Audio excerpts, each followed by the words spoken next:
Gutom na. Nagutom na ang mga alaga. Oh, very excited na kasi papakainin na sila. Okay, buksan na natin. Dahan-dahan lang.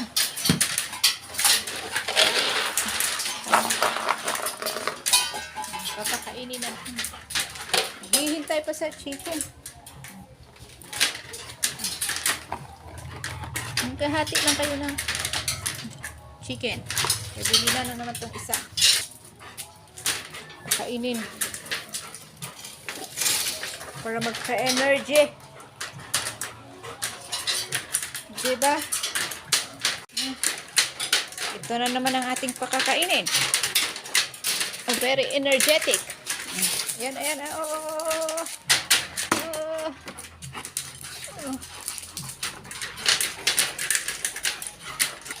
Bigyan natin ng dugpod.